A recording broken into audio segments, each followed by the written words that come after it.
Well Andre সান্তোসকে Chelsea থেকে Manchester ইউনাইটেডে বাগিয়ে নেওয়া হয়েছে 50 মিলিয়ন ইউরোতে। চেলসি ভক্ত হিসাবে বা চেলসি সাপোর্টার হিসাবে এটা আমার জন্য কষ্টদায়ক। বাট চেলসি কি আবারও একটা ভবিষ্যতের সুপারস্টারকে ছেড়ে দিচ্ছে, নাকি ম্যানচেস্টার ইউনাইটেড তাদের মিডফিল্ডে ভবিষ্যৎ পেয়ে গেল, মনস্টার পেয়ে গেল? আজ কথা বলবো আন্দ্রে সান্তোসকে নিয়ে। আন্দ্রে সান্তোস একজন ব্রাজিলিয়ান সেন্ট্রাল মিডফিল্ডার। তার সবচেয়ে বড় শক্তি হলো সে একজন কমপ্লিট মিডফিল্ডার। সে ডিফেন্সে বল কেড়ে নিতে পারে, মিডফিল্ডে খেলা সে নিয়ন্ত্রণ করতে পারে, আবার সুযোগ পেলে বক্সে ঢুকে গোলও করতে পারে।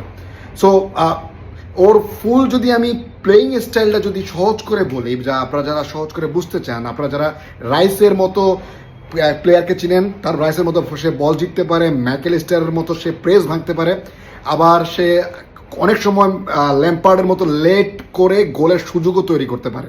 সবচেয়ে বড় যে ব্যাপারটা হলো তার ফুটবল আইকিউটা। আমার কাছে মনে হয় যে তার কোথায় দাঁড়াতে হবে, যে পজিশনিং যে সেন্স রয়েছে, সে সেন্সটা সে অনেক ভালো পারে। এবং ফরওয়ার্ড যে পাস, সে ফরওয়ার্ড পাসও কিন্তু সে অনেক ভালো বোঝে।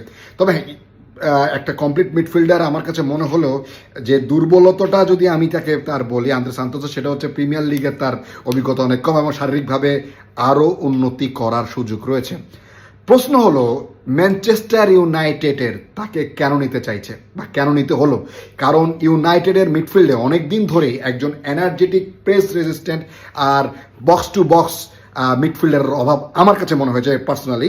আন্দ্রে সান্তোস এই তিনটা গুণই আছে, শুধু বর্তমানের জন্য নয়, ভবিষ্যতে প্রায় 5-6 বছর বা 8 বছরের জন্য এটা একটা বড় ইনভেস্টমেন্ট। 50 মিলিয়ন কম না কিন্তু। আর অন্যদিকে চেলসি কেন তাকে ছেড়ে দিচ্ছে? চেলসিতে অলরেডি যে মিডফিল্ড, সেই মিডফিল্ডে মোজেস কাইসেদো, এনজো ফার্নান্দেজ এবং রোমিও লাভিয়ার মতো মিডফিল্ড রয়েছে। এত প্রতিযোগিতা এবং মিডফিল্ডে অন্য প্লেয়াররাও রয়েছে, যেখানে আসলে এটা এত বড় অঙ্কের একটা অফার চেলসি আসলে মিস করতে চায়নি এবং তার জন্য এখানে বড় সিদ্ধান্ত। এবং আপনি যদি বলেন যে জাভি আলোনসো তার নিজের মতো করে টিম সাথে চাইছে, আমার কাছে মনে হয় যে এখন আন্দ্রে সান্তোসকে আসলে ছেড়ে দেওয়াটা ঠিক রয়েছে। আমার মতে এই ট্রান্সফারটা শুধু একজন প্লেয়ার কিনা নয়, এটা ভবিষ্যতের জন্য একটা বড় বাজি। আর যদি সব কিছু ঠিক চলে, তাহলে আন্দ্রে সান্তোস আগামী কয়েক বছরের মধ্যে প্রিমিয়ার লিগের অন্যতম সেরা কমপ্লিট মিডফিল্ডার হয়ে উঠতে পারে। আপনাদের মতামত কি কাইন্ডলি কমেন্ট সেকশনে জানান। আমি চেলসি ভক্ত হিসেবে আমি চেয়েছি সে আরও কয়েক বছর আমার ক্লাবে খেলুক, কিন্তু সেটা যেহেতু হচ্ছে না, কনফার্ম হয়ে গেছে 50 million to Andre Santos to United. So ইউনাইটেডের জন্য শুভকামনা। খুব ভালো একটা মিডফিল্ড কিন্তু আপনারা পেয়েছেন।